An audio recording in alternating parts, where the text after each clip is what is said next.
Thank you for joining us. In our continuing series on breakthroughs in health, our program today will include updates on age reversal with Dr. Sandra Kaufmann. She's a cellular biologist with multiple degrees, and for the last 5 years, she's the chief of pediatric anesthesia at Joe DiMaggio Children's Hospital. Dr. Kaufmann was recognized as best in medicine by the American Health Council. She's the author of the Kaufmann Protocol and the first ever comprehensive theory of aging. Dr. Bill Andrews is a molecular biologist and gerontologist whose career has also centered on searching for a cure for human aging. He is the founder and president of the biotechnology company Sierra Sciences and will join Dr. Kaufmann right here after these messages. Life Extension magazine brings you new discoveries in health and anti-aging. Our science-based research and supplements are so advanced they're many years ahead of the medical mainstream with quality control standards that exceed FDA mandates. Life Extension has covered groundbreaking medical research for more than 35 years. For your health and future, you deserve the best. Learn more at lifeextension.com. I have the pleasure of having with us Dr. Sandra Kaufmann. It's a real pleasure and privilege. Thank you, sir. You were speaking here in Las Vegas on stage at this amazing RAADfest event. Tell us about it a little. Well, RAADfest in general is the most phenomenal festival that they have. I like the idea that they created a festival instead of a conference because it brings together a lot of people from different fields with different abilities and knowledges. Makes it a fun event so people can really just celebrate ideas and learning about not aging. And I was extremely honored to be invited to speak. And I just had a fantastic time doing it. And I will tell you anything you want to know about what I spoke about. In the past, these ideas, these concepts were frowned upon, ridiculed, but things have changed along with technology. Share this with our audience. Well, I think up until about 10 years ago, the idea of reducing aging, decelerating the process was absolutely ridiculous. People thought of it as snake oil. And I think to a certain degree they still do. There wasn't a lot of scientific input into it. It was all very space age sort of craziness, and everyone just wanted to live their daily lives. The last 10 years have seen unbelievable breakthroughs. I think the popular press has done us a huge disservice because they talk about a giant pill and then they run it through a study and it doesn't really work and they go, see, anti-aging just isn't going to work. My take on the situation is that science really has made huge strides and there really are phenomenal things that we can do. I am not a researcher per se. I'm a clinical physician. I work every day in a hospital. But I was a cell biologist at one point, and I wanted to take all of these scientific concepts and make it so that normal people could understand what we were talking about, and then help people create plans so that they too, as normal individuals with normal lives and normal checkbooks, could sort of just have their own decelerating age program. That's sort of what I do. Tell us in greater detail of the specialties that you are trained in and advocating. So, well, I have two specialties for the most part. My real job is that I'm a pediatric anesthesiologist. I'm a chief of anesthesia at a children's hospital in Florida, Joe DiMaggio Children's Hospital, so it's close to Palm Beach. So in that field, I trained in the field of anesthesia at Johns Hopkins, where I did my fellowship and my internship. Before that, I did a year of general surgery, I did a year of neurosurgery. I like to think of it as the potpourri of a medical background. But I really think what it did is gave me more of a perspective on life in humans and pathology and all of those sorts of things. Prior to that, I was a cell biologist. And that gives me my take on how we age because I approach everything on a cellular level. Because we are essentially cell products and then a little bit of fluid thrown in. So if you take all of those things that I've learned over the last far too many years, it gave me the ability to synthesize all this information. I find all of this really quite fascinating. And your background and the things that you were working on at DiMaggio and so forth, also extremely interesting and so essential. Tell us a little bit about your experiences in that area with pediatrics. So I am the chief of pediatric anesthesia at Joe DiMaggio's Children's Hospital, and I think that it's an amazing opportunity. It's a lot of pathology at the same time. Kids are fantastic and fun to work with. On top of that, I have a big role in leadership at the hospital, so it's a sort of a multifactorial job. But I think the important part of it is I've learned a lot about pharmacokinetics and pharmacodynamics, and all that means in real lingo is how drugs affect your body, how you metabolize them, how you synthesize them, in varying conditions, because kids come in all shapes and sizes. The other thing that has trained me to do is to take complex scientific information and translate it so that regular people can understand it. Because when I approach a family, I have about 1.5 to 2 minutes to convince a very upset mother to hand their child over to me, explain what I'm going to do and that they're going to be safe and that I'm going to give their child back. And that's a lot of trust. So you really have to be compassionate, understanding, appropriate, respectful, and all of the things that it takes to sort of communicate scientific information to regular people. What always follows, however, in the anti-aging world is people say, well, what does being a pediatric anesthesiologist have to do with anti-aging? And the answer is not a whole lot. Various skill sets, maybe, science, maybe a little bit, but it's also the idea that maybe looking at kids every day wants you to maintain your youthfulness, because I'm surrounded just by like energetic folks and fun kids, and you don't want to lose that. So it's sort of a stimulating environment. In what point in your career did you move in the direction of age reversal? So it had nothing to do with my career. I am kind of an adrenaline junkie.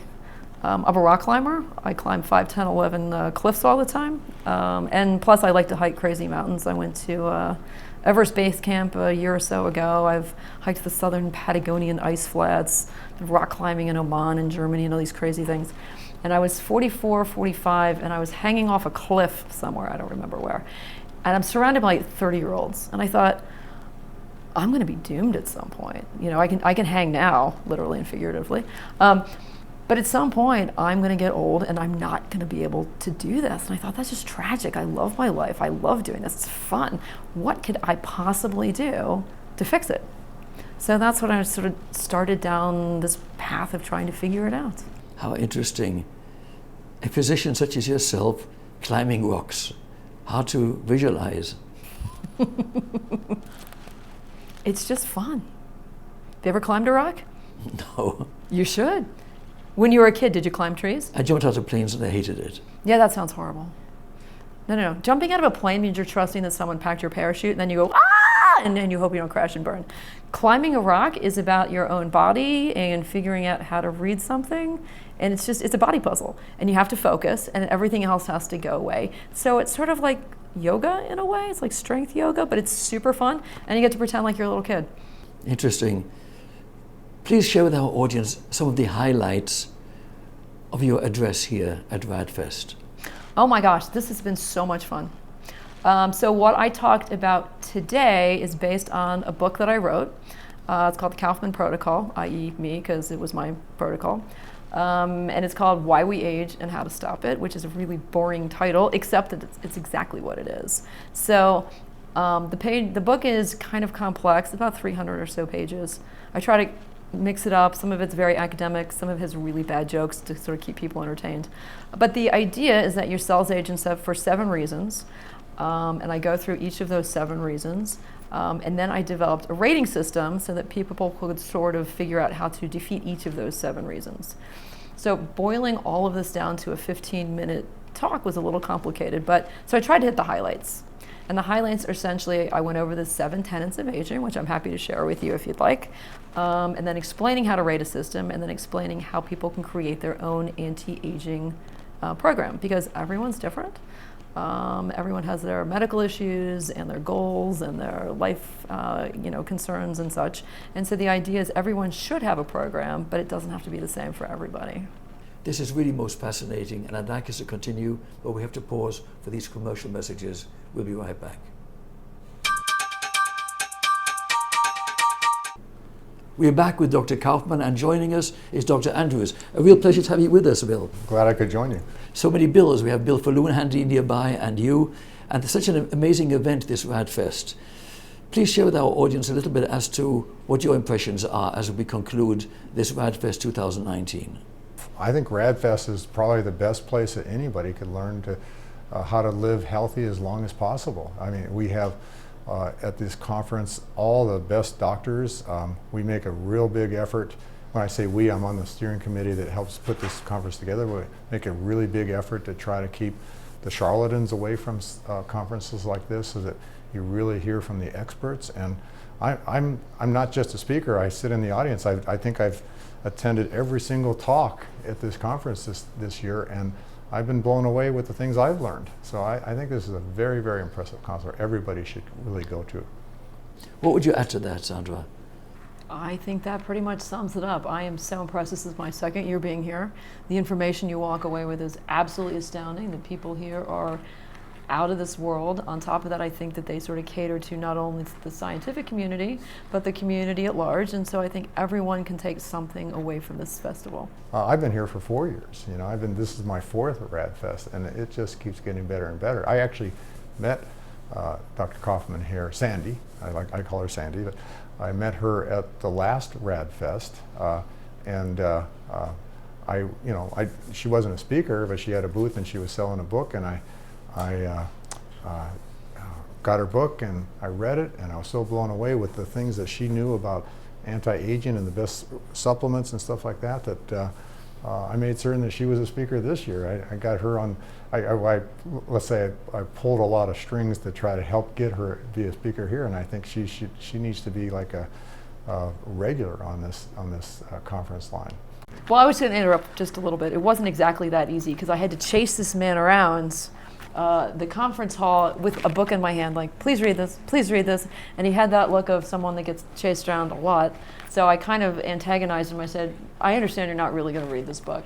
And he goes, yes, I am. I go, no, you're not. Oh, yes, I am. And I harassed him enough that I think I guilted you into it more than anything else. Actually, on the flight back home, I realized I lost the book. I thought, oh, but I promised her I'd read it. And so I went ahead and bought one and then read it. And I'm sure glad I did, because I had no idea, no expectations that it would be as good as it is. And I think it's the best guidebook, I think, for anybody to be able to know what supplements to take, how much. And I was so glad today when you talked about, like, what are fat soluble, when do you take them, morning or night, and things, because I said that's one of the biggest confusions I even have about supplements is. Well, to be honest, and let me stop you there, I did that because of you. Because I've got a 300-page book, and I didn't know how much can you possibly say in 15 minutes. So I sort of agonized over what to include and what not to include. And I kept thinking, well, what do people ask me? And I thought, what you asked me, and you're the smartest man I know. So I thought, if you're asking me that, other people might want to know. So the whole, like, what to take, when, etc., was actually from you. So I'm glad you were there to hear that. And there's a lot of books on the subject. I don't know any other source that provides that kind of information. So. As we conclude, what final thoughts would you share with our audience? Boy, stay as healthy as you can, as long as you can, because great things are going to happen in the future, especially in the field of anti-aging and transhumanism and stuff like that. And you don't want to miss the boat. I mean, it's like right now, every day I'm just like, what is the healthiest thing I can do? What are the right supplements? How much exercise should I do? What should I eat? All these things, just because I want to make certain that I'm around when the big breakthroughs come through. And that's the recommendation to everybody. Stay healthy. Just do everything you can. Stay healthy. Fascinating. And Sandra, your thoughts? I'm probably not as healthy as he is. My thought is, live your life to the fullest, enjoy what you want to enjoy, but balance it out with things that will help your longevity. I kind of feel bad for these people that have these ridiculous caloric restriction programs, because they're not eating for days and days and days. And I value their ability to do that. I couldn't do it, but I think science has sort of evolved a way that you can live your life and sort of increase your longevity. Yeah, without having to go through miserable diet plans Yes, and stuff like that. yes, Because exactly. I hear all these people saying, oh, I fasted for 27 days. And I thought, Good luck I with wouldn't want to do that. that. There's more fun ways to stay healthy. Yeah. I echo that thought. I want to thank you so very much for being with us today. Thank you. And you, Sandra. Thank you. I'll be right back. Great to be here. It's a great conference. combination of a scientific conference with a festival celebrating life and not death. That's what RAADfest is about. It's about the power of togetherness, the power of sharing the information that is saving lives. That paradigm of aging is awful. No wonder nobody wants to get old. Human age reversal. We may be there already. Human studies are now ready to begin to confirm meaningful reversal of pathological aging processes.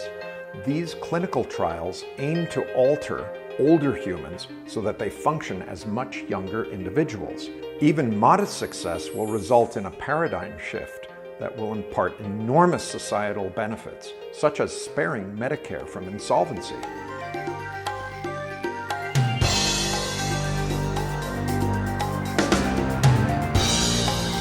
Please welcome the director and co-founder of Life Extension Foundation, Bill Faloon. Thank you so much. Group, I want you to know that every PowerPoint I'm going to show is on the agereversal.net. Every single one. So it gives you an opportunity to pay attention to what I'm saying, because on this website, this entire PowerPoint and others are there for your viewing. Now, in about 15 minutes, I'm going to make an announcement that is unprecedented in the history of medical science. In fact, what you're going to learn at RAADfest this weekend is unparalleled in the history of the human race. Before we delve into the science, I want to put into context where we are today compared to 10 years ago. This is a group of people who attended the Manhattan Beach Longevity Summit in November 2009.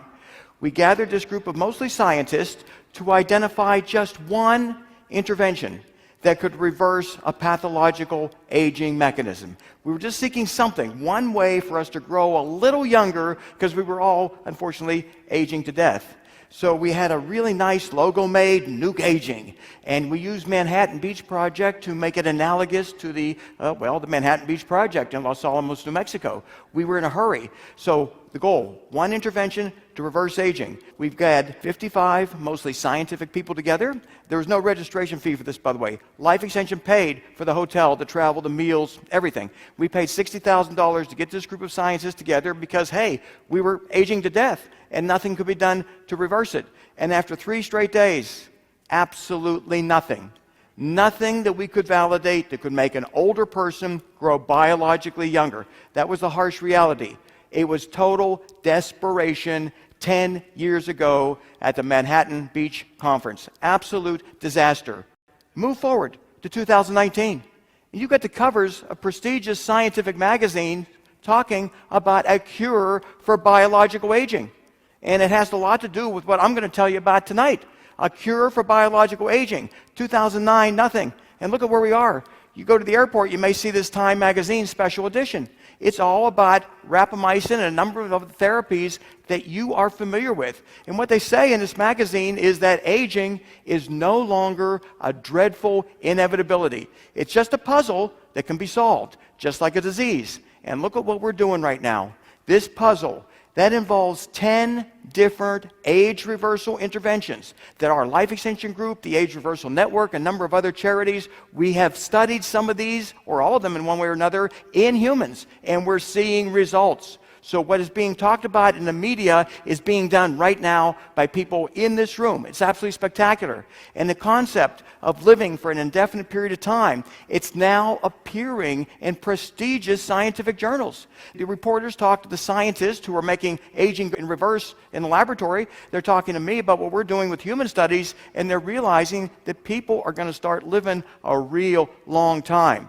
The prospect of immortality, it's no longer science fiction. It is turning into scientific reality, and the media is picking up on it. I'm going to tell you why in just a few minutes, but they're picking up on the fact that aging is going to be conquered very, very soon. We are cheating aging every single day. And most of you are doing that with how you delay it, with the various interventions that you utilize. But we need to move it backwards, because we can't just slow down something forever. We need to put it in reverse.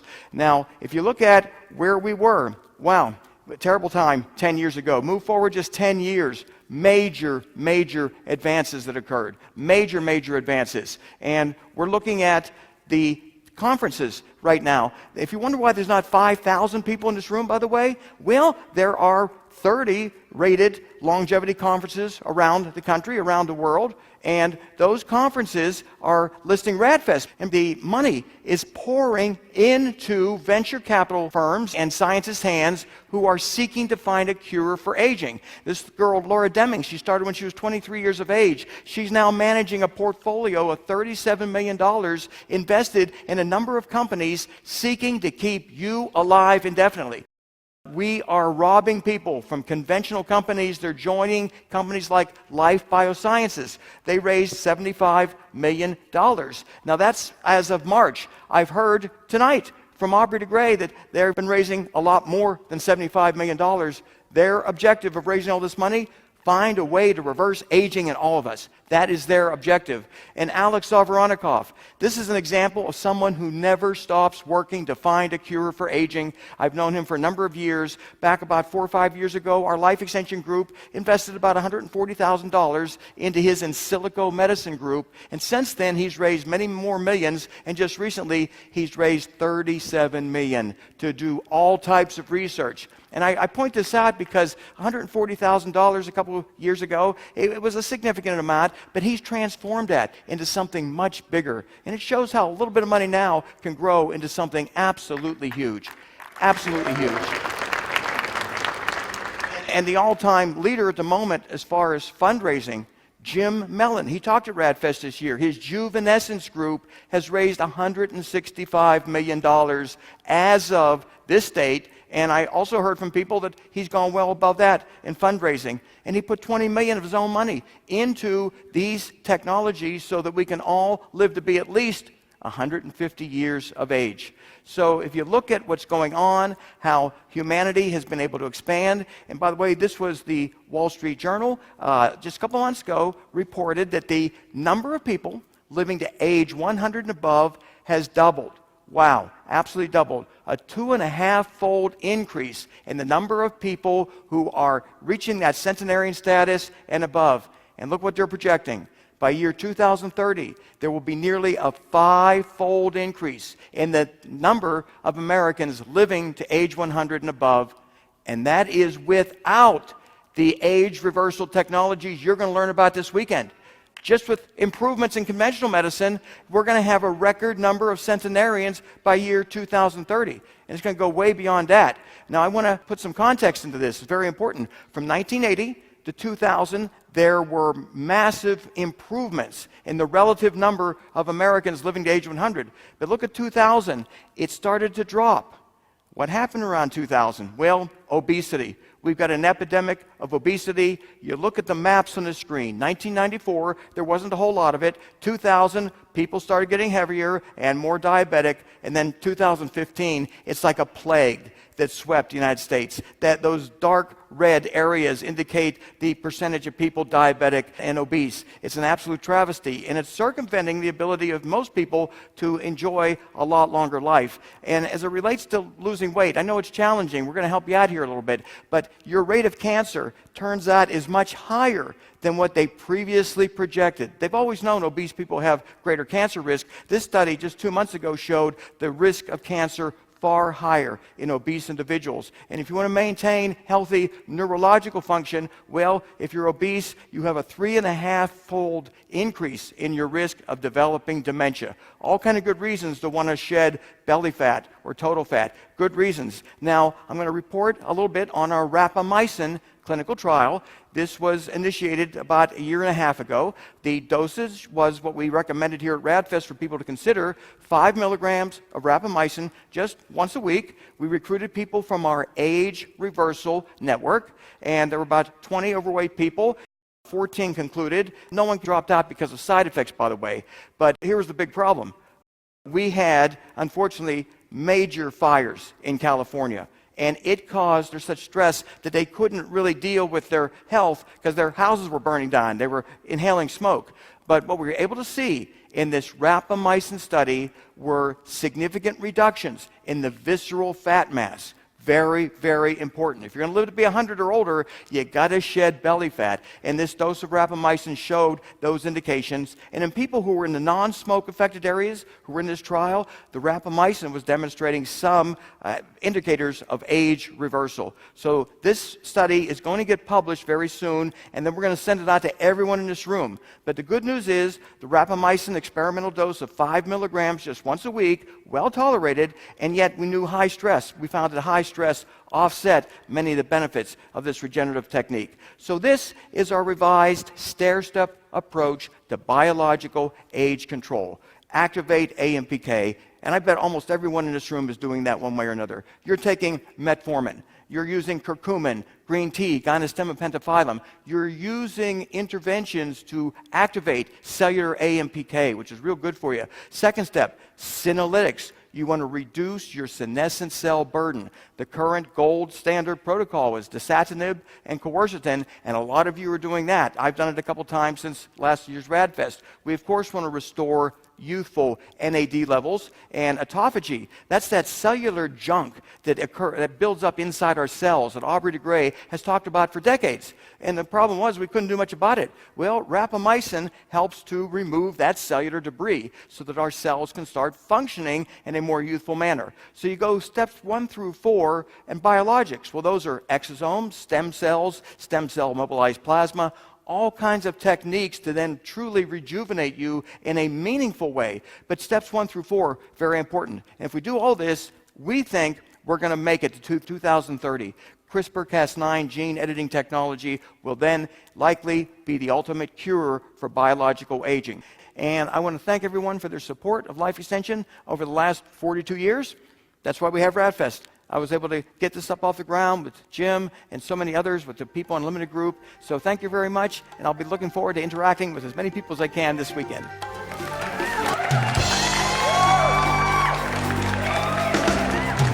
Human age reversal. We may be there already. Human studies are now ready to begin to confirm meaningful reversal of pathological aging processes. These clinical trials aim to alter older humans so that they function as much younger individuals. Even modest success will result in a paradigm shift that will impart enormous societal benefits, such as sparing Medicare from insolvency. Life extension is not standing idle while 5,000 Americans die each day from age-related illnesses. Joining us are physician scientists who want to hurry up these technologies to keep people from aging to death. While life extension is pushing these projects forward, we need financial help to ensure these studies are carried through to fruition.